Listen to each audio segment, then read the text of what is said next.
Hello, my name is Dr. Rob Francis, and I am joined with Dr. Kerry Hadley-Pryce, Dr. Kerry Hadley-Pryce, even. Um, and welcome. This is our inaugural Ripple Bed podcast. Yeah, We are both the lecturers at the University of Wolverhampton in creative and professional writing. We are also the co-editors of Ripple Bed Press. And this is our first podcast where we're going to be discussing all things creative writing, literature, publishing, the imaginal, the imaginative, all of these fun and fascinating ideas around creative writing. Kerry, yeah, good morning. yeah. How are you? Good morning. Well, yeah, I'm all right. I'm all right, and I'm looking forward to this. Me too. It's very exciting to think that we could talk about creative writing and all things creative. So I'm looking forward to this one. Yeah, it'll be great. Cool. Yeah. So we're going to pick a different topic each month. We're going to go through some of the kind of hot debates in creative writing and literature and publishing. We're going to go through some of our research expertise across Yeah, the months. We'll be explaining and unpacking some of our sort of pedagogical processes and talking about some of the modules that we run on the course.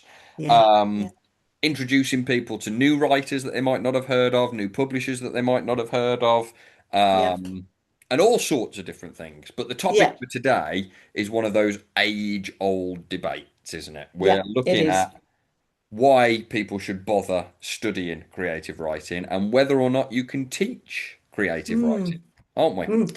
Yeah. Well, I mean, this is, as you say, the age-old question, and here we are, teachers of creative and professional writing, asking that very philosophical question. And it is that kind of fundamental question, isn't it, that links to ideas about what education is all about today. Uh-huh. You know, this kind of functionalism, this question, this new question that people are asking is, what is the point? Is Mm. there a point in it, and can you do it? And I think that for our specialisms, you know, creative and professional writing has sometimes been thought of as one of those skills that you've either got Mm. or you haven't got. And therefore, is it possible to teach it in any meaningful way, other than just a sort of a functional, well, here are the kind of formulas that you can follow that make it a readable or vaguely acceptable piece of writing. I think one of the things that has always you know, as a writer, and I'm sure that you're the same, Rob, you know, when you're publishing and you're producing things, very often people have said to me, "Oh, if only I had the time, I would also write a novel," right? Yes. You know, and that kind of age old, everyone's got at least one novel in them. And this is always, obviously, as a writer, has always kind of got my goat a bit because it just because you can write cursive script doesn't necessarily mean to say that you can put together a whole project of a novel. And so this idea that this sort of stroking and encouragement of the development of the skills of creative writing is something that as teachers of creative and professional writing, I think that's our job, isn't it? Um, if we reach the end of this podcast and realize that it is impossible, we're talking ourselves out of a job. So Yeah. I think it's one of those subjects that is the same really as the same question is, can you teach anyone to play a musical instrument, for instance? Hmm. You can certainly teach someone to play a musical instrument, whether they play it well or whether they have an innate sort of gift, which is, I think, what this sort of conversation springs from, is a whole other thing. Mm. So this notion of what creative writing is and how it differs from this, you know, the subject from which it comes, which is sort of English, is another area, isn't it, that we're sort of tackling here. Um, Yeah, I think so. Yeah, yeah, I mean, and I think that's worthwhile people thinking through as well. Um, that creative writing is associated with English studies, which would Yeah. incorporate linguistics, language, Mm. literary criticism, philosophy and history to a certain degree as well. Yeah. It's within the Yeah. kind of remits of the humanities broader, but it sort of sticks its foot out a little bit Yeah. into much more kind of practice-led arts type Yeah. courses as well. And so because it sits within that discipline, it comes with a history of the dynamics of rhetoric, of Mm. craft, of Mm. polemic, of stylistics, and all of Yeah. these different kind of schools of language and linguistics and critical study as well. Mm. So yes, in part we are running workshops and trying to develop people's individual voices uh, Yeah. through kind of uh, through play in some sense, Yeah. but also through critique circles and introducing different editing practices and things like this. Mm. But a lot of that is also structured within sort of centuries worth of uh, of English studies based Definitely. Yeah. disciplinarity as well, I think. Yeah. Yeah, for And sure. I'm with And you on this as well. I think that there is a problem, I mean, well, going back to this argument that, everybody's got a novel in them. If I mm, only had time, I'd be able to write a novel. yeah. I think in some ways this is the kind of the beauty and the strangeness, if you like, of creative writing, particularly Yeah. because you don't hear people say, "Well, if I only had time, I'd be able to master the violin," or "If I had Yes. time, I'd be able to do a sculpture as good as Michelangelo's Exactly. David." Yeah. You only ever hear it in a writerly way, and I think part of that is because we are language based individuals. We're Absolutely. a language Yes. based species in some ways, and we're certainly Yeah. storytelling species. And so Mm. because we've got kind of primary, secondary, and further and higher educations are all based around communication, all Mm. based around a language of this is how you interpret the information, this is how you put it out into the world. Yeah. And so in some sense, anybody who has some sense of vocabulary, anybody who Yeah. has the the means to write and Yeah. a grasp of the alphabet and grammar and whatever, Yes. do they're right in some sense that they've got the Yeah. ability to write a novel, Yeah. or a poetry collection or whatever. Mm. But what we're aiming at in the academic pursuit of creative writing is uh, new modes of expression, Yes. more sophisticated and layered modes of expression, and also the pursuit of finding new ways of looking, new ways of navigating and orienting Yeah. ourselves, and then the expression that comes through that as well. So I Absolutely. would Yeah. say there's a deep um, philosophical searching I agree. that's going Yeah. on in the practice of creative writing, as much as it is about the craft of it as well. Definitely. I think that is the thing. I think what when people think about creative writing, I think what they think about is the output. They think about Yes. the what is produced, what have you produced. But actually, I think at the level of sort of undergraduate study or academic study, what you're actually doing is, yes, of course, there is the output, and but the output is a result of thinking about the thinking. Yeah. And I think that's the area that we focus on in our jobs when we're in front of students. Um, Students come to us with a desire. They come to Mhm. us with an ambition. They come to us with a love of messing about with language in the same way that maybe, potters mess about with um, with mud or whatever it is, and and clay to make their output. But what we're thinking about is the actual thinking.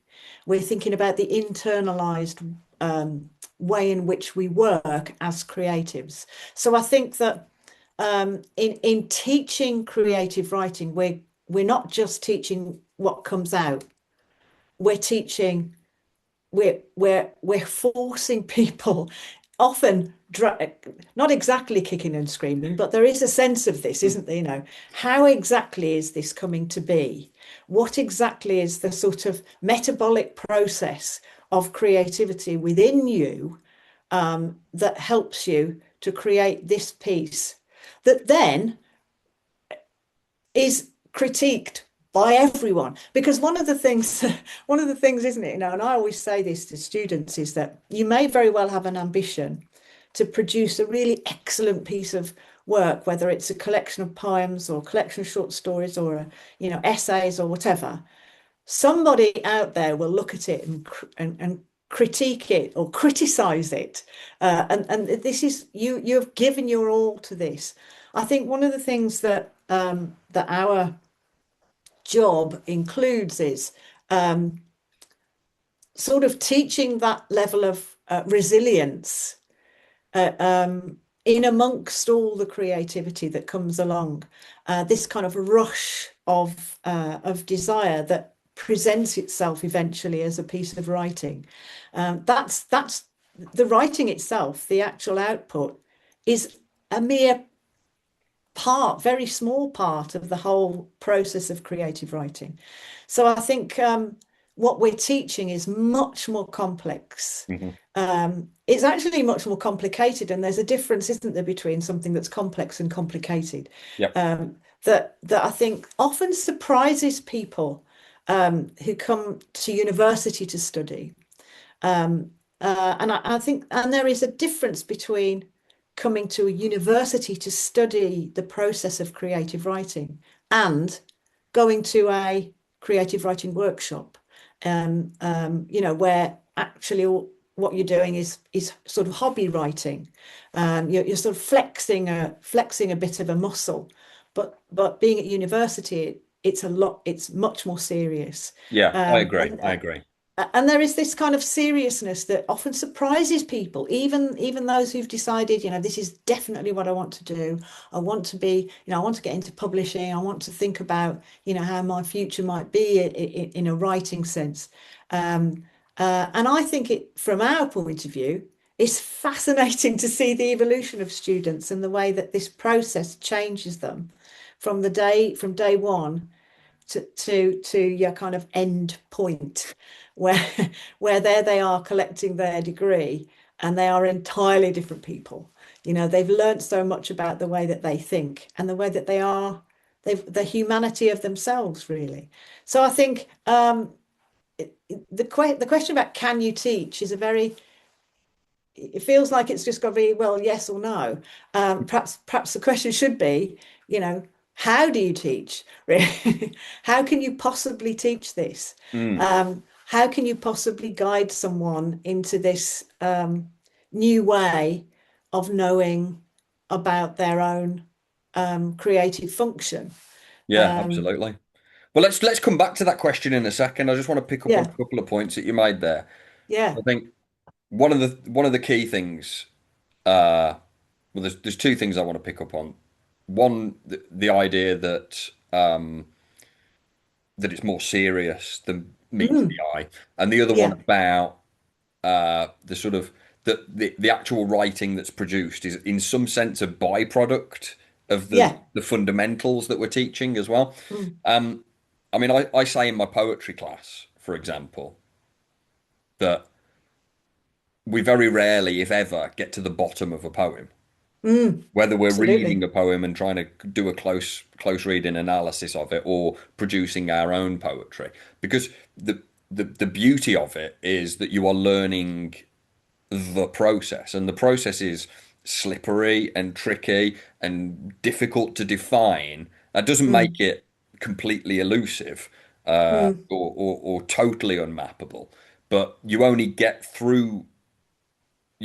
to that process, you only get to the understanding of that process through rehearsing the act yeah, as well. So there's a big part of the creative writing degree that is about going through a process several mm, times, going definitely. through and testing that process several Yeah, times as well. And that's yeah, a kind of scientific it is. Yeah. uh, praxis. if you like, Mm. as well. Because, you might have an idea, and a scientist would call that a hypothesis, and Yes. then you put it out into the world and you test it in the same Yeah. way that a scientist tests their hypothesis, and you get Yeah. feedback um, from scholars and from practicing established voices and writers, Mm. and you get feedback from your peer group, Mm. from other thinkers and other writers, or a Yeah. wild variety of different people. And it's through that, having a brief to write to, testing Yeah. it against that brief, thinking about where your voice sits within a tradition, within certain conventions and whatever, and trying to find your way into that. And it's through going through that process several times over a Yeah. prolonged period of time and then Yeah. testing it that Yeah. is a fundamental thing. And what you then end up with is, yes, lots and lots of writing that you've managed Mm. to produce, and better writing as it moves Yeah. across time, but also the kind of mind skills, the thinking skills to be able to say this works and this doesn't. This works in Yeah. this context, but not in that context. And the ability to kind of pick apart lots and lots of different and disparate bits of information and package them in Yeah. unique ways as well. Mm. So the actual act of creative thinking, Yeah. which is a loose term, because there's lots and lots of different varieties of creative thinking, Yeah. is is the fundamental skill that creative writing graduates come away from. They're Yeah. they're fundamentally better articulate. They're better Yeah. communicators and better at making connections between Mm. lots of different things and being able to Definitely. express those connections as well. So I think that's a really key thing. Um, Yeah. um, and yeah, I think a big part of that is the act of slowly, over a long period of time, and Mm. regularly rehearsing and reworking and adding different, what would you say, concoctions of Yeah. creativity Definitely. together Yeah. to see what works and what doesn't as well. And that's one thing that an undergraduate degree separates itself from. You kind of have, your weekend workshop or your writing retreat Definitely. or your Absolutely. Yeah. your hobbyist class at the local library or whatever. And Yeah. there's nothing. I'm not saying anything derogatory about those. They all have their place. Yeah. But there's something very different that happens on a creative writing degree. Definitely. And a big part of that is that you have kind of curated content from Yeah. scholars within the field. So there's a sort of apprentice, Socratic Yes. apprentice quality to it. But Mm. also that you've got 3 years, Mm. 3 hour sessions where Yes. you are constantly reworking, rethinking, Yeah. aggravating, and polishing Yeah. over and over again. And it's that forges very, very strong neurological networks you Definitely. can Absolutely. that make you much more dexterous and articulate as well. Yeah. And I think that's the thing that surprises, I think, students when they first come, don't they? Certainly to our institution. Hmm. We were talking to a student the other day, saying you throw away or you dismiss or you place into a different folder a huge amount of work. It is about producing and seeing how those thoughts turn out on the screen or on paper that may not be good enough or the kind of thing that works for the kind of project that you're working on. Hmm. And I think that unlike a lot of other creative endeavors, creative writing creates a lot of what could be waste that you might place into a different folder and return to at a later date, but it just Yes. isn't right for for the stuff that you're Yeah. working. And And I that think that's always an that interesting term that you've used there as well, Kerry, the idea of waste, because it yeah, kind of comes back to your original point that, so many people are asking, well, what's the point? What do you yeah, get out of it?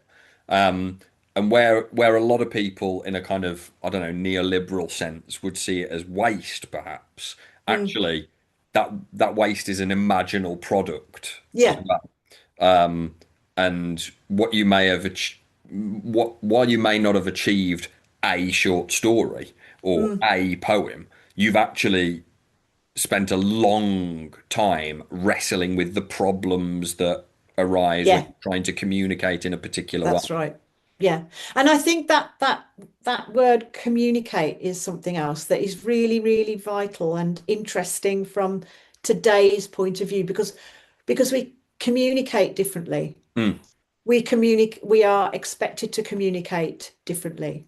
And that has affected, I think, the way that people look at creative endeavors. You hmm. know, there is a sense of the pace of if you open this up and you think about the pace of life, we're expected to be functional human beings, Yes. and we sort of go around, news is coming at us regularly, hourly, almost Yeah. And we're more than always that. being told to be And we're always being productive, told, yeah, optimize your that's body, it. optimize your Yeah. mind, you know. What have you done today? What have you Hmm. achieved?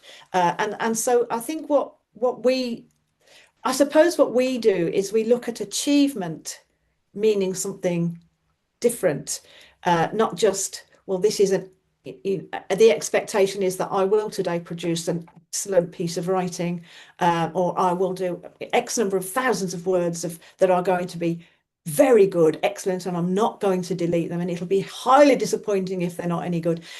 I suppose and I use this quite a lot when I'm teaching is, when people say I'm a perfectionist, well, I just think get over yourself because you've got to forget this. This whole perfection thing has got to stop, and you've got to be inventive, and you've got to expect that sometimes what you're thinking and what you're writing is not going to be. Well, nothing is going to be perfect. So get over yourself where that's Yeah, concerned, I because agree. otherwise And I you will think sit there's, looking at a screen for about 3 hours and do nothing. well, I I think perfectionism is procrastination just in different It is, clothes. yeah, it's a It's different just a P. slightly Yeah. hidden form Yeah. of procrastination. Yeah. It's Yeah, rather than excuses actually get really. the thing done, Yeah. you want to get that sentence absolutely bang on. And of Yeah. course, we all want to aim for the perfect sentence, or Yeah. the perfect Yeah. stanza, or the Yeah. perfect Rarely moment, though. or Don't think whatever. I've ever You, done it. you certainly need to be aiming towards it, but there's Yeah. also a sense that you learn what to abandon in Yeah. creative writing as well, and Yeah. what's necessary, and uh, what you're able to do within the restrictions of time, word Mm. limit, and Yeah. and thematic brief as well. Yes. Yeah. And this is about persistence, isn't it? It's about persistence as well as resilience. It's about having a go, um, seeing what those kinds of that compost of thought that is going around in your brain, uh, how is it going to materialize in actual language? And I think that sort of experimentation and desire and willingness to be, I suppose, vulnerable in that respect and to allow that vulnerability to work is something that um, we encourage that as in our jobs as creative and professional lecturers, um, because often, that can produce a real kernel of something that on which you can work. So I think what we're actually talking about here when we're talking about teaching, can you teach, is sort of changing people or changing people's thought or refocusing people's thoughts about how creativity works for them. Yeah, um, and it is an evolving process over these 3 years that we're associated with these wonderful students, and watching them slowly realize and kind of loosen up, in a almost in a sort of a athletic kind of way, because it's there, very there is a similar. sort Yeah, of a there is a sort of an athleticism about the way in which we're asking them to cognitively use their sort of creative brain, hmm. um, that is definitely a process that has to happen in order for them to um, continue through these 3 years. I mean, I think what the students who do well lean into that vulnerability and lean into their own they lean into their own lack of understanding about themselves. I think it's about knowing. I think sometimes people come in thinking, I am going to be Stephen King Yeah. and I'm going to write, I don't know, horror, and that's it. I'm not interested in poetry. I'm not really interested in non-fiction, so don't talk to me about that. And I think what we sort of do is kind of tease out that those thoughts, that's those sort of those neurons that are all tangled up and very focused, which people in other, certainly in other areas, in other academic subjects, it's great to be that focused. It's great to be. So we kind of open that up, and I think that's necessary for the process of teaching a creative and professional Yeah. writing And degree. I think it comes back to your other point as well, that a big part of what you achieve in a creative writing degree is different ways of thinking and different ways of articulating that thought, Yeah, yeah, both in a critical way and in a creative way. But I would say also in a kind of business related way, in a yeah, commercial, corporate type yeah, of thought as yeah, well. And indeed, in terms of being able to teach too, that's all part of that kind of thinking development.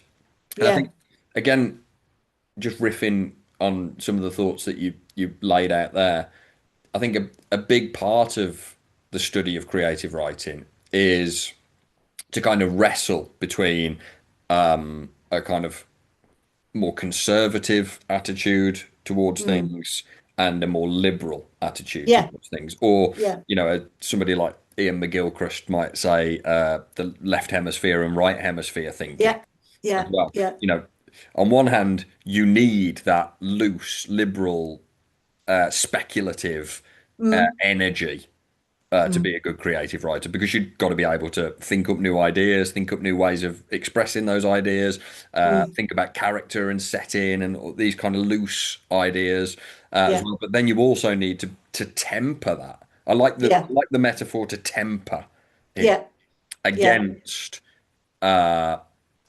being able to deliver that in an accessible way, in a yeah, way that has got flair to it, mm, that's within the kind of traditions and conventions and devices associated with literary endeavor. yeah, To yeah, situate yourself and your voice within that canon or within those traditions and conventions as well. And part of that is this sort of accelerator brake yeah, type of feel that you have to be a good, successful writer. But I would say to be a good, successful thinker, yeah, entrepreneur, for teacher, sure. whatever it might be. Yeah, That you need to go, go, go when it's time to go, go, go, and you need to yeah, break, break, break when it's time to break. absolutely. And Yeah, that in our discipline, that would be the sort of first draft set against when mm, you put your editor's hat on and you go, right, yes, have I got my commas in the right place? yeah, yeah, All of these things. So there's there's a real tightening of the brain that mm, happens. And mm, that's what allows for that dexterous quality. That's yes, what allows for people to go, right, well, I've got all of these kind of blueprints or methods that mm, I've developed in the first year and a half of my study or the first 2 years of my study. And that's now given me the scaffolding to allow myself to be vulnerable yeah, as well. yeah. And that's proper entrepreneurial stuff, I think. It is definitely, and I think on that subject, I think the kind of actual act of creative writing is itself a fairly solitary Hmm. endeavor, isn't it? Yeah. But one of the things that um, I suppose coming into an academic setting or a university setting um, encourages that sort of chemical reaction between creatives that you simply don't have by sitting in a room by yourself and writing, which if I know you've got to do, we all do this, Hmm. but there is something about being with other creatives with similar ideas and similar ambitions, or just that kind of cauldron that there is of people who are interested that creates other connections. You Yes. can't, it's you can't underestimate the absolute value of that. People who are creative individuals are often quite, I suppose, um, introverted individuals, I Yeah. suppose. They're quite quiet, they're quite thoughtful, generally speaking, anyway. That's a big overstatement, I Yeah, understand, but but generally, I would say that generally that speaking, lays that's the out. Yeah. case. And we know ourselves, don't we? The sort of individuals that we get, students, there can be, you know, not all the same, but there's a quietness about them, there's a thoughtfulness about them.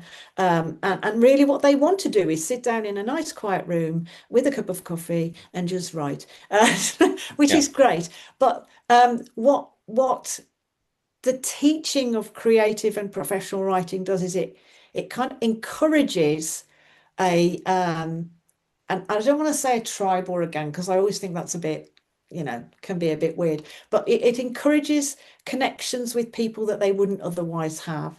And it also, therefore, encourages new ways of thinking about Yeah. ways that they thought they understood.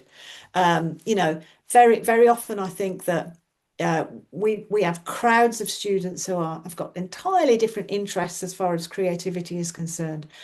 And yet, when they get together and listen to each other, and there is a sort of a active cognitive change that takes place, Yeah. that is not something that you can police and not something that you can set up, but it does just happen Yeah. gently and slowly, not initially, over the course of certainly over the course of probably 2 or 3 years, certainly it has happened. And that's a fascinating aspect of things from our point of view. We get this Mm. regularly. When you've got your level sixes who are in their final, death throes of their degree, and you can see how they've got together and really influenced each other. Yeah. That's another part, I think, of the creative process here, and Mm. the other part and the value actually of teaching creative and professional Oh, writing. yeah, absolutely. I mean, and again, I mean, if you want another kind of take home, what am I going to get out of a degree? Mm, Your ability to manage, relate to, empathize with, collaborate with mm. people from all sorts of different interest groups, Yeah, backgrounds, classifications, however you want to mark it out. I mean, there's no better absolutely. Yeah, drill for that yeah. than kind of creative practices, arts degrees, and humanities degrees, for sure. Mm, I mean, the other thing that you're pulling out there as well, Kerry, is what is it, another kind of fundamental. We'll come back to the how do you teach. mm, Another kind of fundamental of the arts and humanities generally, but certainly creative writing specifically, mm. is that idea of getting messy with your peers Yeah, as well, or getting messy with a group across a yeah. long period of time. Um, you know, this dates all the way back to the ancient Greeks. What we're Mm, talking about here is what the Greeks called dialogos, yeah, which is yeah, the beauty, the joy, the wisdom that comes out of sometimes combative but mm, collaborative discussion, debate, yeah, conversation as yeah. well. And we're doing that in a slightly different way in creative writing, but it's still there. It's still got that kind of ancient root to it as Mm, well. So I find that really fascinating that you've got this yeah, definitely. Socratic, Neoplatonic Yeah, dialogos at yeah, the heart of the study as well. And again, that's what encourages more flexibility in yeah, your thinking patterns and your communicative patterns, your yeah, kind of interpersonal relationships, being a much more social uh, collaborator as yeah, well. And yeah. it's not to make people more extroverted because it doesn't do Oh that. no, no, no, not at It all. doesn't change people's personality types, but No, it it's uh, but it's a it's kind a of proven track record for producing great thought. Yeah, it's a kind of creative socialization, isn't it? Mm, yeah, That's the thing. It's this sort of thing you don't realize that you need, and it's not an instant thing either. You know, the whole issue really with our course and with the teaching of creative and professional writing is that nothing happens instantly. This is something that happens yeah, it's over the course. accumulative. It Yeah, really is. And because you know, we the teaching of creative and professional writing exposes people deliberately to new ways of experimentation, with new ways of being with other people, of new ways of looking at creative and academic theory. That influence doesn't happen instantly. It mm, happens over the course of a period of time, um, and uh, and in a way we're kind of a race of humans now who are extremely impatient. We want things to happen now. You know, yeah, what's happening there, what's the function of this, and how, and what's the outcome going to be. And That's not how it works. It works in a much slower, deeper, much more developed and more effective way. And I think that sort of level of patience is something else, I think, that creative and professional writing courses like ours tend to invoke within our students. They have to be patient with themselves and with others. They have to be patient with the process, and they have to be patient with the work that they produce. And so while there is a massive kind of evolution that takes place in a really quite complex way, that is, from our point of view, kind of fascinating as facilitators of this. Um, so I think when we talk about can you teach creative writing, um, it, it is much more complex than just can you teach someone to put a sentence that works? Can you teach someone to punctuate a yeah, sentence? absolutely. I mean, one of the kind of phrases that I'm always telling our students is it's not my job to judge whether or not I like your work. It's Mm, my job to to help you become as good as you can be yeah, in the within the goals that you set out. So I yeah. don't particularly, for example, like high fantasy. There's quite a lot of our Mm. writers that join our Oh, course yeah, that are fantasy writers that want to be fantasy writers, and it doesn't matter whether I like what they produce or not. What yeah. matters is that I'm orchestrating, curating materials, and uh, aligning my teaching practices so that they can become as good as they possibly can be within Mm, the genre or form or yeah. mode of thought that they want to be good at. So it's not about, and I think that is certainly something that we do particularly well in the University of Wolverhampton. Yeah. And I think as again another one of those answers to some of the queries, if you like, or some of the criticisms that our degrees sometimes get Mm, is well, aren't you just making everybody this kind of, isn't this just this kind of factory line of mm. Ian McEwan's, or Yeah, yeah, factory yeah, line of yeah, yeah. the same type of writer? And it absolutely isn't. No, Certainly no, not at the University of Wolverhampton, anyway. Um, no. I think the other thing that I find really interesting here is this idea of introversion and the lone wolf Mm, sat at their writing desk pouring their heart out. That kind yeah. of Hemingway idea of all you need is a typewriter and blood. Yes, yeah. Sit in front of the typewriter and bleed. And there's a Yeah. certain truth to that. You Yeah. do need some sense of solitude and some sense of working things out on your own and Mm, whatnot.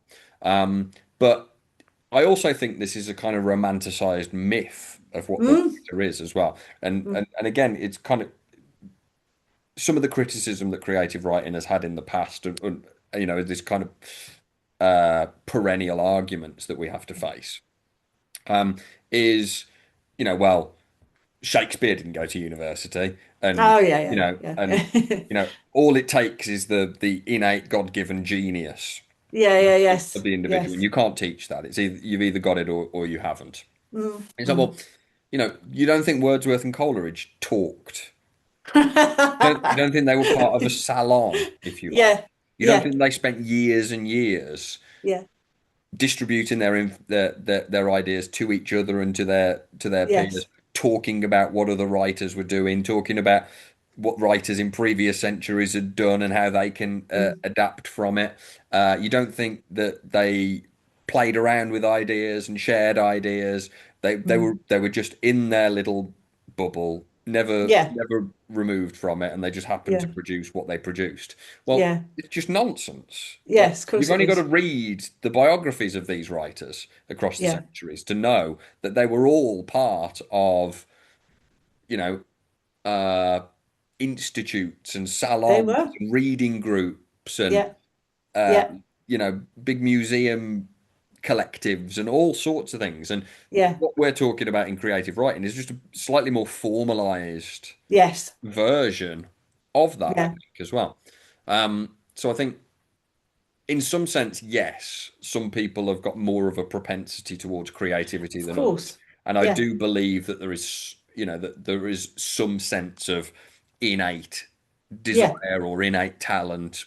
It's difficult Mm, to parse those things out yeah. that make people a little bit more susceptible or have a bit more ability than other people. Mm, mm. In the same way that I'm absolutely useless at mathematics. Yeah, yeah, yes. I know. Yeah, same But actually. Funnily enough. Yeah. even a great mathematician like Alan Turing Mm, didn't sit there on his own doing equations. He was part no, of a group of exactly. people that were engaged in a dialogos that were Yeah. centering, practicing, rehearsing, and testing all the Yes. time, over and over again. Yeah. And so, yeah, I think a big part of the creative process and learning the skills of creative writing is precisely that as well. Definitely, definitely, and I think that one of the, I suppose one of the, well, one of the many criticisms that has come from a creative and professional writing degree is that it's a soft subject. Yes. It alongside with, I don't know, media, for instance, and Mm. and film studies or whatever else, that there's sort of so-called new subjects that it's soft. That and yet actually there's absolutely nothing soft about it. But the thing that creative and professional writing degrees offer through the teaching is something much wider than just learning the skill of writing, Mm. or perfecting the skill of creative writing. But This is let's about. just add a little caveat there as well, Kerry, that we are very much interested in that subject specific stuff. Oh, of You, course, you are yes, going to learn the skills, yes, good that sen is good sentence definitely, structure, creating good imagery, the of development of, course. all of these kind of necessary skills are absolutely there. Yeah. I mean They're that not the sort be of all and end all of goes our without saying, profession, I exactly, but suppose. alongside and certainly sort of springing backwards and forwards into those skills that you would leave the course knowing, in a much more developed and complex way than you started, Mhm. is also the idea that, you're with a degree or with the knowledge that comes from the teaching of that, you would come out with a much more developed way of being able to think creatively. And I think that, any job or any vocation requires creative thinking. It doesn't matter what you're going to. You have to be a creative thinker to be successful in any kind of job.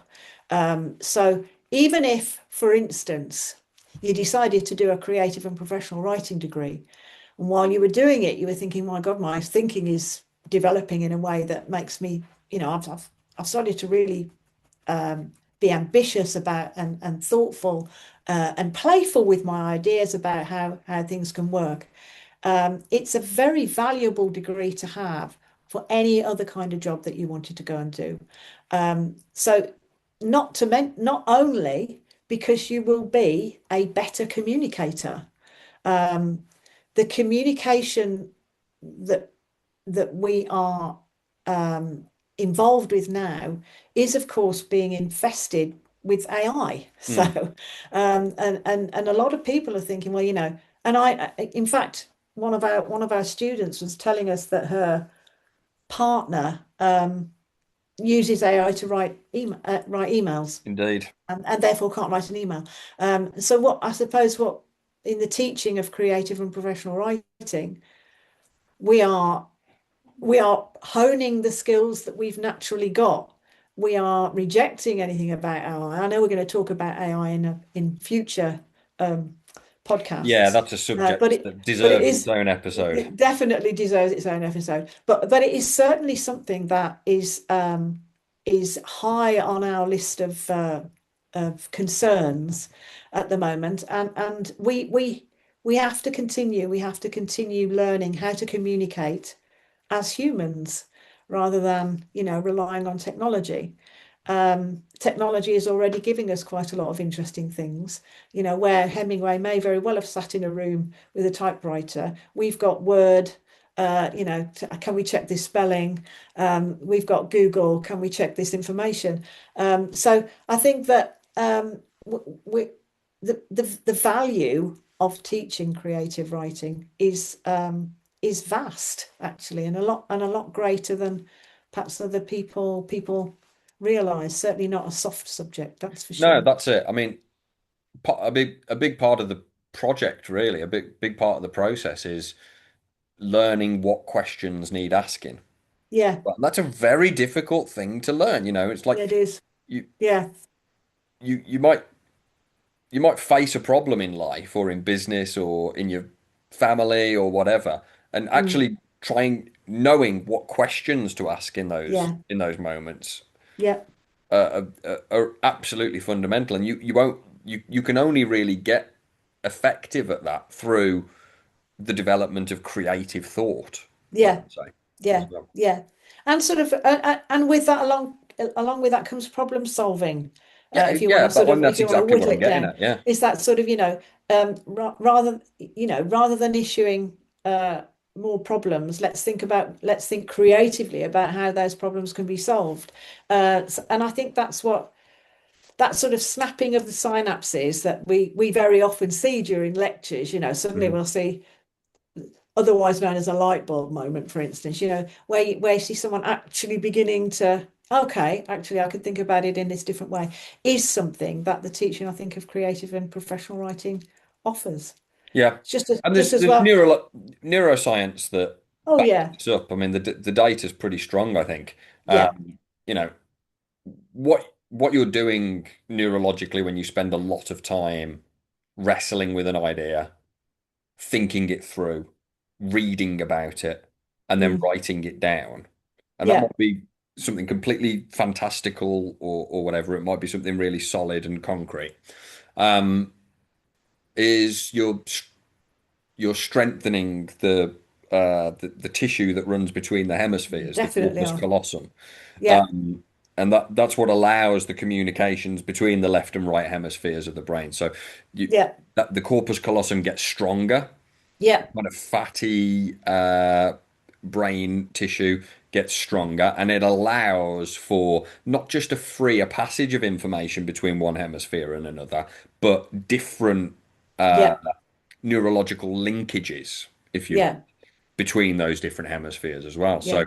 the neuroscience is there with us on It's this as well, I definitely think. there. It is, Mm. and that can be challenging. When that process happens, it's challenging and often painful, not in a kind of a, oh God, that give me a, paracetamol kind of way. It is, you can actually feel the pain of that connection taking place in a Yeah. way that is, because it is Yeah. Well, hard. I mean, it is. It isn't like, it's as if you have several moments across a degree where you go, oh my God, I Yes, was yes, thinking wrong.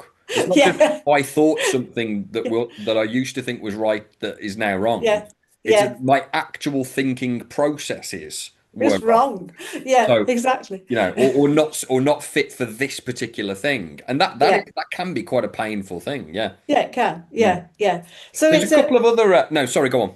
go on. No, that's it. You carry on. It's fine. No, there's a study that I found that I want to run past you as well. Yeah, It's very interesting. So there's a study that was done at De Montfort University in yeah. 2009, where they had English literature students studying just one single creative writing module. Mm. And now listen to these for stats. Having completed a single module in creative writing, 95% of the sample of literature students agreed that they'd gained a better understanding of the editing process. So you're not able, not so by that they mean your ability to think through whether or not your idea is articulate enough Mm. and to be able to correct that using the necessary skills. Yeah, That's what we mean by editing. So yeah. 95% of the class got a better understanding of editing processes just Yeah. from studying one module. Okay. 76% of that class said that grammar and punctuation had improved. Now, Okay. we don't spend an enormous amount of time No. discussing what good grammar is and what good punctuation is. We correct Yeah. it when we need to, when we encourage it, obviously, but just the act of studying a single module in creative writing improved Right. grammar and punctuation because you have Right. to be absolutely concise. You have to be absolutely clear. You have to be thinking about language in very different ways, sometimes Yeah. in image driven ways, in patterns of thought, in patterns Mm. of syllable, or Yeah. in meter and shape, and all of these things. So it absolutely has this kind of like, I hate this term, but holistic uh, Mm. Mm. uh, improvement of grammar and punctuation. So we got Yeah. 95% that saw an increase in understanding of editing, 76% improvement in grammar and punctuation, 84% said that their vocabulary had improved. Now, I like that Right. statistic as well because having a better vocabulary isn't about just being a know-it-all Mm. and knowing lots of complex words. It's also about knowing what the right word is for the right job Yeah. as Yeah. well. So that's really cool.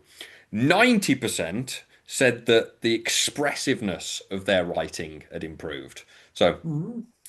there's something that you can say, okay, teaching creative writing alongside medicine, the sciences, Mm. business Mm. studies, journalism, whatever it might be, is a really, really important tool to mark your writing out as unique, as idiosyncratic, as saying something in a way that's different to other people as well. So that's Yeah. really crucial too. Yeah. 90% of people said that they found themselves more expressive. Right. 82% that creative writing had increased their self-confidence as writers, Mm. Mm. and 74% said that creative writing had improved their critical reading Oh, wow. That's skills good. as well. That's So interesting. you've got all of these different elements: Yeah. editing, grammar and punctuation, Yeah. vocabulary, expressiveness, self-confidence as a Yeah. writer, Mm. and improved critical faculty as well. Fascinating. I mean, absolutely fascinating, isn't it? And also, you've hit on something there when you talk about how, and this is true, the creative writing or has is now being used in other subject areas. Medicine, for example, has Mm. begun to use it, and there is Law.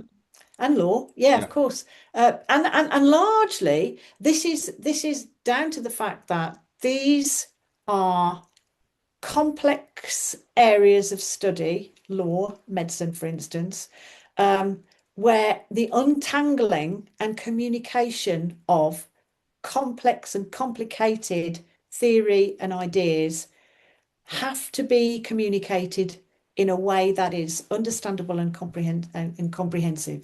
Yeah. So, and there is a And I would say theorist, that the need to build narrative yes, and out to of tell otherwise and abstract ideas. storytelling, Yeah. and you're back to that kind of archaic and old idea about storytelling and being able to narratively construct something that works in a way that people can understand. Hmm. And Patricia Levy is the kind of theorist who's talked about using fiction as research. Mm. That's her big thing. And there is certainly, it may even be Birmingham, but I'm not absolutely sure. Certainly at least one medical school that has fiction on its reading list for its trainee doctors. Brilliant. And one of them is a crime novel written by another medical doctor called Alex Michaelides, called The Silent Patient. And they use that novel and then they write accordingly to study how. I mean, I'm minimizing this, but it's basically studying how to deal with patients who are not very communicative, Mm. or who are mute in some way. So this kind of use of creative writing within other areas is something that is growing, and that kind of the knowledge of the value of communication and the way that communication, as I've said, is kind of changing and needs to be kind of harnessed and used is something that um, I think makes the teaching of creative writing not just valuable, but actually essential. I couldn't have said it better myself, Kerry. I think Yeah. probably could. So why bother studying? We've given you lots and lots of reasons Lots. to think about studying creative and professional writing. Can you Mm, teach it? Well, yeah. I think mm, we've yeah. delved into that uh, in really nice ways. Mm, And we've thought as well about how mm, one goes about teaching mm. this too. Um, I've really enjoyed this conversation, You know, Kerry. it's been great. Yeah, it's I great. think your closing thoughts there are a nice place for us to Yeah. finish this inaugural episode of Ripple Yeah. Bed Podcast. And Fantastic. we will see you all very soon as Yeah, we release these month by month. I think next month we're going to talk a little bit about place writing, we are. Yeah. about Yeah. setting and location and landscape Yeah. in writing. Some of your cutting edge practices in psychogeography, Yeah. flow Great. states, uh, some thoughts on perhaps geopoetics and Yeah. environmental psychology as well. Exciting. So join us next month for Yeah. another Ripplebed podcast. Yeah. Look forward to it. Thank you. Bye.